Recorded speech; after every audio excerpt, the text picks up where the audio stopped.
If marriage feels like the jackpot, then why do so many men end up broke, bitter, or fighting for scraps of time with their kids? And if that's the outcome, why are men still lining up to play the same game? That's the question almost no one dares to ask. For decades, we've been told marriage is the final badge of success, that real love demands a ring, a signature, and a promise of forever. But the numbers tell a darker story. The polite statistic says half of marriages fail. Already ugly. But when you include the couples staying only for the mortgage, the kids, or the fear of starting over at 50, the failure rate rockets to 70, even 75%. 3 out of 4 marriages are collapsing or already dead. And the cost? Men gutted in court. Fathers sidelined from their children. Husbands trapped in homes that feel like prisons. Society calls it duty. But in reality, it's a contract that bleeds men dry while pretending to celebrate love. Here's the twist. Men aren't running from romance, not from commitment, not from women. They're running from a deal where the odds guarantee loss. So the real question isn't, why don't men marry? The real question is, why would any man gamble his future on a contract rigged against him? And that's exactly where we begin. Because once you see how deep this problem runs, you'll understand why more men are quietly walking away. Stick with me, because once you see the truth, you'll never look at marriage the same way again. We ended with a simple question. Why would any man gamble his future on a contract rigged against him? To understand the scale of this gamble, you have to look past the polite numbers. Everyone knows the official statistic. Half of marriages collapse. 50%. That's the figure repeated at weddings, whispered at bachelor parties, and quoted by optimists who say, hey, it's basically a coin flip. But here's the truth no one dares put on the invitation. That number is the soft version. It only counts the marriages that legally dissolve. It doesn't include the ones that are technically alive, but emotionally dead. Couples who live like strangers under the same roof, bound not by love, but by fear, debt, or guilt.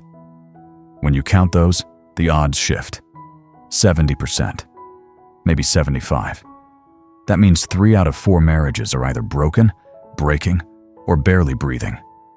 Not 1 out of 2 fail, but most rot in silence while pretending to survive.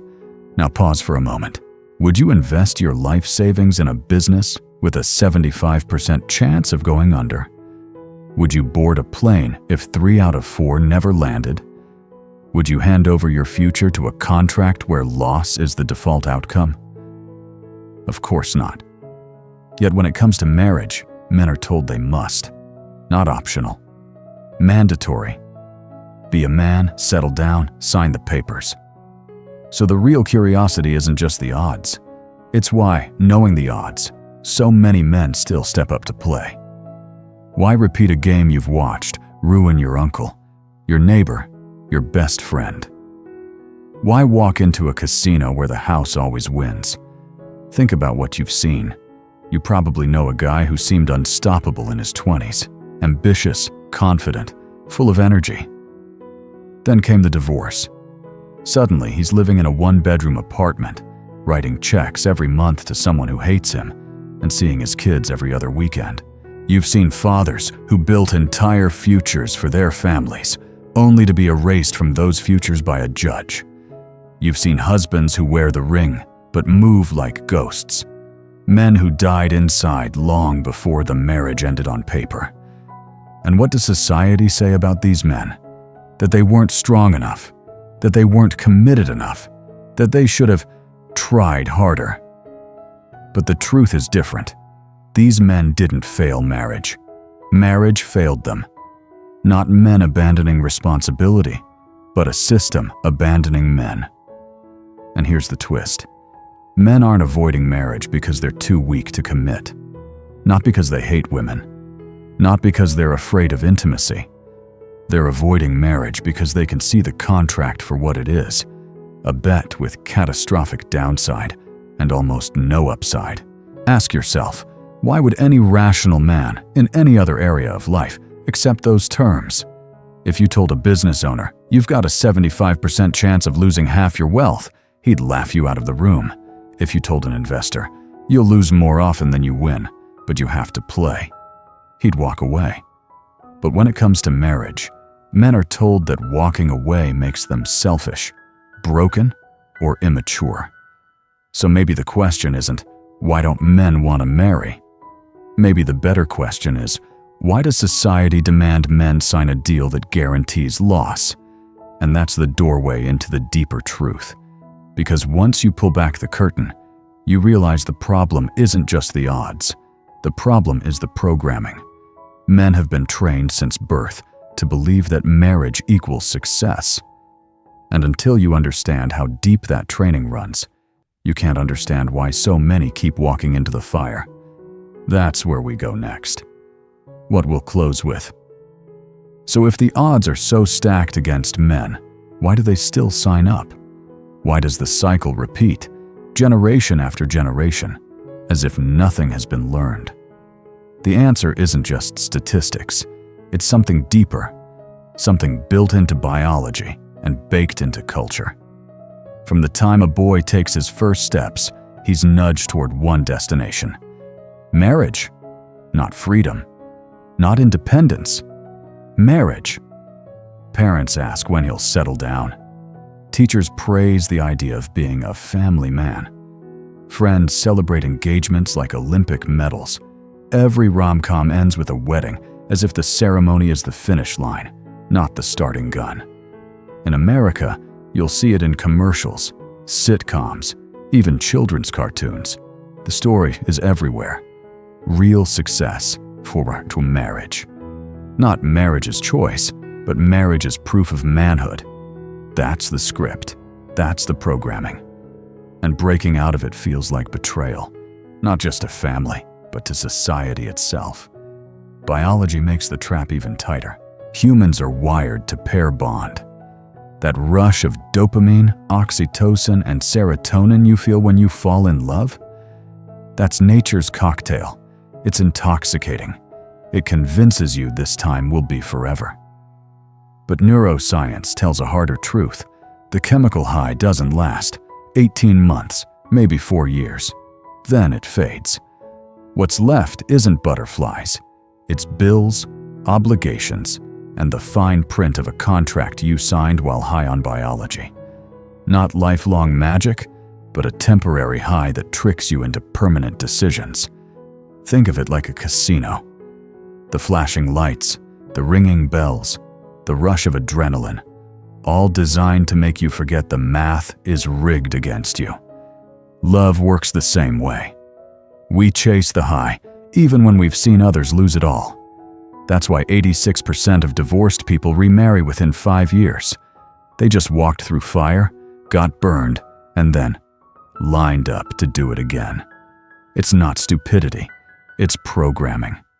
And here's the twist. Men aren't masochists chasing pain, not addicts incapable of learning. They're victims of a double bind. Biology pulls them toward bonding, while society shames them for resisting the script. Walk away, and you're selfish. Get married, and you're rolling dice with your future. Either way, you lose. Ask yourself, how many weddings have you seen where the couple beams like they've won the lottery? How many of those couples are still glowing 5 years later, 10 years later? And how many are just grinding it out, staying for the kids or for the mortgage, trapped by the same system that promised them happily ever after? This isn't an attack on love. Love is real. Connection is real. But when you weld that fragile chemistry to a state-enforced contract, the result isn't romance. It's liability. Men are waking up to that distinction. They're learning to separate the feeling from the paperwork. Not fear of love, but fear of a contract disguised as love. And here's the uncomfortable truth. Once you see marriage for what it is, you can't unsee it. The flowers, the music, the vows, all fade away. What's left is the paperwork, the lawyers, and the state's grip on your future. That's not a love story. That's a transaction. Which raises the next question. If marriage is a contract, what's actually in that contract? What terms are men agreeing to without ever reading the fine print? That's where we go next. So if marriage is a contract, what's actually inside it? What are men agreeing to when they slip on the ring, smile for photos, and sign the paperwork without ever reading the fine print? Here's the truth. Marriage isn't just a vow between two people. It's a three-way deal. Husband, wife, and the state. The flowers, the music, the romance all fade.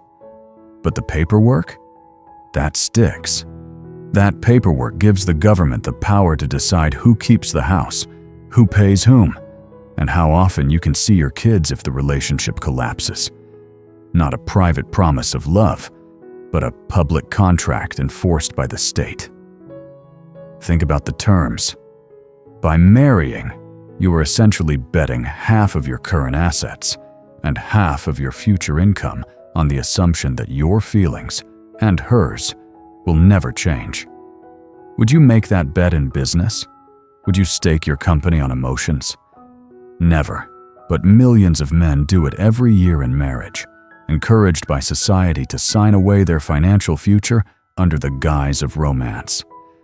Now consider how dangerous this is when the rules themselves can change. The tax laws that apply to your marriage today may not apply 10 years from now. Custody laws get rewritten. Alimony guidelines shift.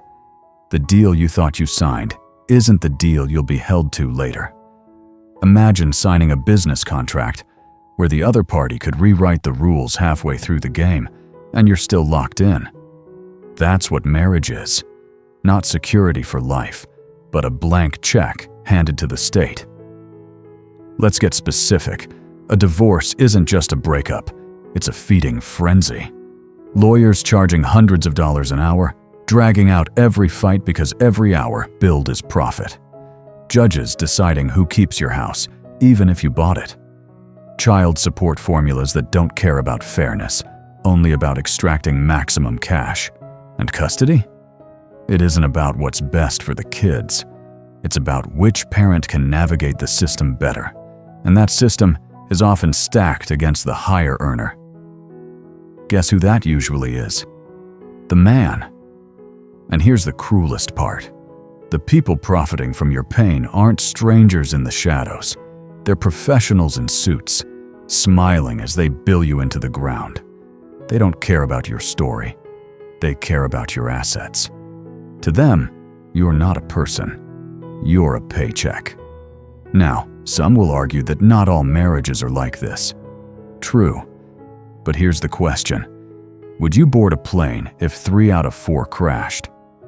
Would you risk your entire life savings on a slot machine tilted against you? Even if some win, most don't. The math doesn't lie. Not a romantic leap of faith, but a reckless gamble with catastrophic odds. Now, let's look at an arrangement people love to criticize. The older wealthy man with a younger, beautiful woman. Society points, whispers, gold digger, and acts scandalized. But in reality, that relationship is often more honest than most modern marriages. He brings resources, stability, experience. She brings youth, energy, beauty. Both sides know what's on the table. Both know what they're trading. That's transparency. Meanwhile, in so-called love marriages, people pretend money doesn't matter until it tears the relationship apart.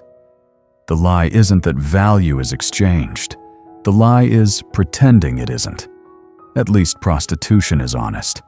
You know what you're paying for. But marriage? Marriage cloaks an economic transaction in a costume of love, and that's why so many men get blindsided when the mask comes off. Not love first, money second, but money first. hidden behind love. Women aren't villains for factoring in resources. They're rational. They're playing a game society has always played. Throughout history, marriage was primarily an economic institution. Love marriages? Barely 100 years old. Our ancestors weren't fools. They understood that when you tie feelings to finances, someone ends up exploited. And in today's legal system, that someone is usually the man with resources. So what's the solution? Enter the prenup, a word that kills romance faster than saying, "I have herpes." But strip away the stigma, and what do you find? A prenup is simply an insurance policy. It's not saying you expect to crash. It's saying you recognize the odds and buckle your seatbelt anyway. Think about it. You buy life insurance without planning to die. You wear a seatbelt without planning to wreck. You save money without planning to lose your job. A prenup is no different. It protects both parties from a system with a 75% failure rate. And the structure isn't complicated. Yours, mine, ours. What you bring in stays yours. What I bring in stays mine. What we build together, we share. Clean, clear, fair, adult. But most couples refuse to have that conversation. They'd rather sign a blank check to the state than admit their forever might have an expiration date. Not less romantic, but more responsible. Not betting against love, but protecting love from the system. And here's the irony. A prenup doesn't kill romance. It strengthens it. Because when both sides know they're protected, staying together becomes a choice, not an obligation. That's not weakness. That's strength. And that leads us to the men who never got that protection. The ones who stayed, trapped in dead marriages, living like ghosts. Once you see what their lives look like, you'll understand why more men would rather risk loneliness than financial suicide. So what happens to the men who don't escape? The ones who sign, stay, and slowly fade into shadows. You don't see them in divorce statistics. They're not on paper, but they're everywhere, hiding in plain sight. They're the walking dead of marriage. Look closely and you'll start to recognize them. The guy who never misses overtime, not because he's ambitious, but because every late shift is a reprieve from walking through his own front door. The man who keeps a bottle tucked in his desk, not because he loves the burn, but because numbing the pain is easier than confronting it. The husband glued to the TV, zoned out, waiting for the kids to turn 18 so he can finally breathe again. These men signed up for partnership. What they got was servitude. They signed up for love. What they got was obligation. They signed up for intimacy. What they got was rejection. And the reason they stay is simple. Leaving means financial suicide. Half their assets gone. Retirement shattered. Children turned into part-time visitors. Not lifelong loyalty, but a life sentence without parole. And yet society looks at these men and applauds. Still married after 20 years, the neighbors say, as if survival equals success. But what they don't see are the dreams buried, the laughter silenced, the spirit drained out drop by drop. These aren't husbands in happy homes. They're prisoners doing time in a system that punishes escape. Now ask yourself, what exactly is the payoff? What does marriage actually give men in today's world? Once upon a time, the deal looked different. Marriage brought social acceptance. It boosted careers. It gave you a partner who managed the home while you built the future. It secured legitimate children, offered stability, promised regular intimacy. Those were the perks that made the risks feel worth it. But fast forward to today. Society no longer shames bachelors. Employers can't legally discriminate against single men. Sex? For many, it's more abundant outside marriage than inside it. Domestic support? In a dual-income world, most couples are too exhausted to care for anyone, let alone each other. Children?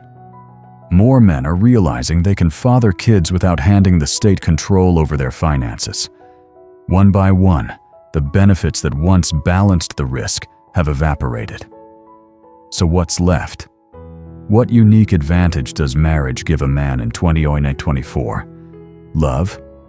You can love without a contract. Commitment? You can commit without lawyers. Partnership? You can build one without government interference. The only thing marriage guarantees is the one thing no man wants: a front row ticket to financial and emotional devastation if it fails. Not a foundation for family, but a liability masquerading as tradition. And here's the cruel irony. The men who refuse this deal are branded as cowards.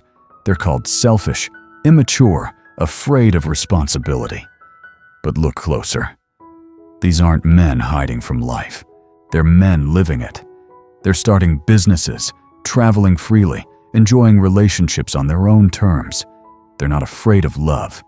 They're afraid of the system that punishes them for loving the approved way. So let's be clear. Men aren't walking away because they hate women, not because they can't handle responsibility. They're walking away because they can't do the math. They're walking away because they've seen the ghosts, the hollowed-out husbands who stayed. And they'd rather face the stigma of being single than the slow death of being trapped. And this is where the backlash comes. Whenever men speak this truth, society fires back with accusations. You're bitter, you're damaged, you're misogynistic. But are they wrong? Or are they simply noticing a system designed to profit from their pain? That's the challenge we'll tackle next. Whenever men voice these truths, the pushback is immediate and predictable. You're just bitter. You must have been hurt by one bad woman. You're scared of real love. That's the script. That's the guilt trip. Society doesn't debate the facts. It attacks the man who dares speak them. But here's the thing. Look at the men walking away. They're not all divorced. Many have never been married. They're not all broken. Many are thriving, building businesses, chasing goals, traveling the world, and living life on their terms. They're not avoiding women. They're still dating, still loving, still forming bonds. The only difference? They're not signing a piece of paper that hands the state control over their lives.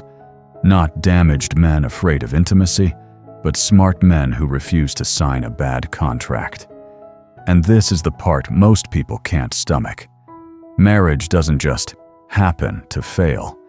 Divorce isn't just an accident. It's an industry. And like every industry, someone profits. Think about who benefits when a marriage collapses.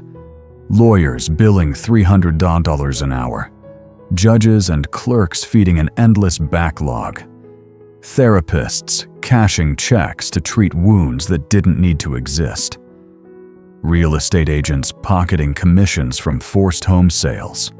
An entire economy thrives on broken families. Not a system that's broken, but a machine built to profit from conflict. Family court isn't malfunctioning. It's functioning exactly as designed. The longer the battle, the bigger the bill.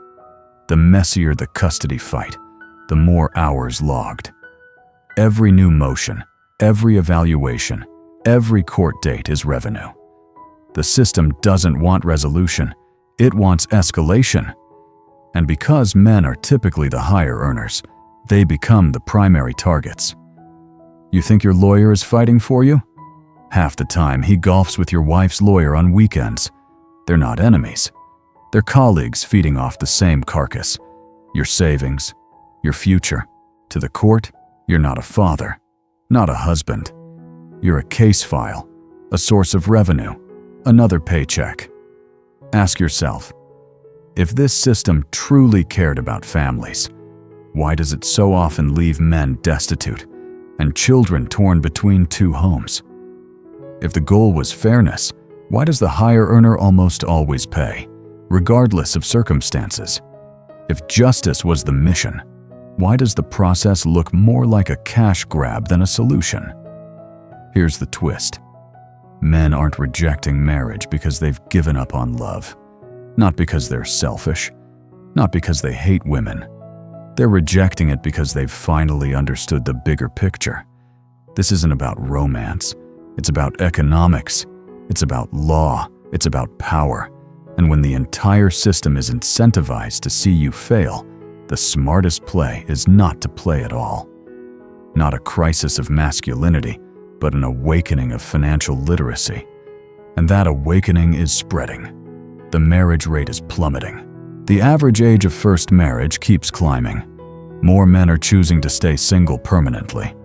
The shame tactics don't work anymore. Call them cowards. Call them immature. Call them Peter Pans. It doesn't matter. When they see their married friends drained and miserable, the insults bounce off. The truth is simple. Men aren't running from women. They're running from a deal where losing is the most likely outcome. They're not anti-love. They're anti-exploitation. And the louder society screams, the more obvious it becomes that the system can't defend itself on facts, only on shame. Which leaves one final question, the one that ties this entire conversation together. If the contract is this bad, the risks this high, and the rewards this low, what should men do instead? That's what we'll answer in the conclusion. This message is for men between the ages of 25 and 45, especially those with steady income, assets, or plans to build wealth. If that's you, listen carefully, because this is where talk ends and action begins. Up until now, we've covered the risks, the odds, and the system stacked against you. But understanding the problem isn't enough. You need a plan. You need protection. The good news is, you don't have to give up on love to protect yourself. The answer begins with one tool, a prenuptial agreement, or if marriage isn't on the table, a cohabitation agreement. So how do you get it right? The first step is timing. You cannot wait until the week before the wedding to bring this up.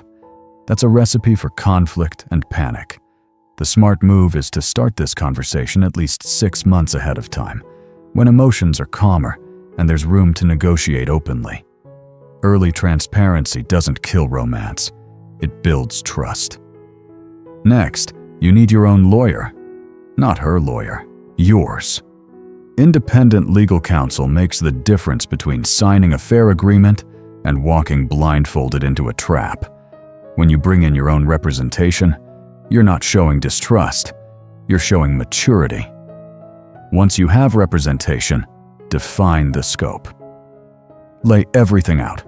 Your savings, retirement accounts, real estate, businesses, investments. Don't hide anything, because secrets become landmines later. And once the scope is clear, move to a simple but powerful framework.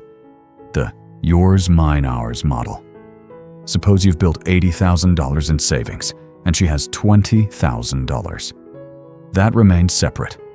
If the two of you buy a house together and build equity, that part is shared. This clarity up front prevents wars later on. You also need to cover kids and finances. If children enter the picture, the agreement should outline custody expectations and financial responsibilities. Many men hesitate here, thinking it feels unromantic, but the truth is the opposite. It's not about expecting failure. It's about protecting your family from chaos if things change. Cost and timeline matter too. A prenup isn't free, but it's far cheaper than the alternative. Most agreements cost between $500 and $5,000, depending on complexity, and take 1 to 3 months to finalize. Think about it this way. People drop 10 times that on a wedding party that lasts one night. Why wouldn't you budget a fraction of that for protection that could save your future? And remember, a prenup isn't set in stone forever. Life changes. You might inherit money. You might start a business. You might relocate. That's why the smartest move is to review and update every 5 years. or after major financial shifts. Think of it as routine maintenance, like servicing your car. Now, what if you live in a place where prenups aren't common or aren't easily enforced? You still have options. You can draft a cohabitation or financial agreement. You can use life insurance to protect dependents. You can establish a trust fund to safeguard family wealth. Or you can keep separate bank accounts alongside a joint household account, so your finances aren't fully entangled. The point is, no matter the legal landscape, you're never powerless. Let's ground this in data. Divorce rates in the US hover around 45 to 50% for first marriages, according to the CDC. For second marriages, the risk jumps to 60 to 65%. Median divorce costs, including attorney fees, range between $7,000 and $15,000.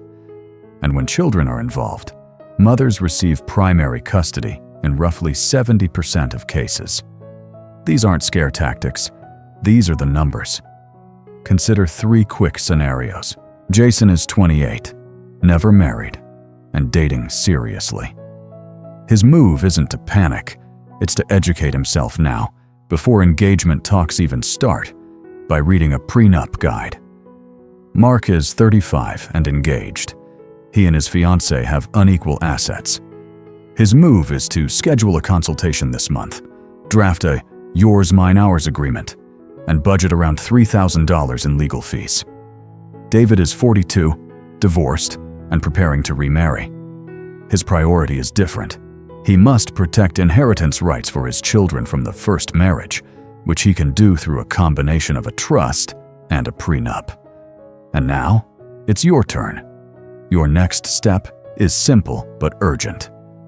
Download the free checklist linked below and use it as your conversation starter. If you're serious, book a consultation with a family lawyer in your state. Don't sign blind. Don't gamble your future without reading the rules. Protect yourself now, so that if love fades, your life doesn't collapse with it. So here's the brutal truth. Men aren't walking away from love. They're walking away from a contract that makes no sense.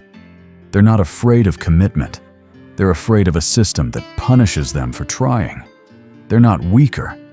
They're smarter. Modern marriage isn't dying because men are broken.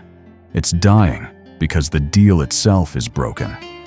Once upon a time, marriage offered men clear rewards: status, stability, partnership. Today, those rewards have evaporated, while the risks have multiplied.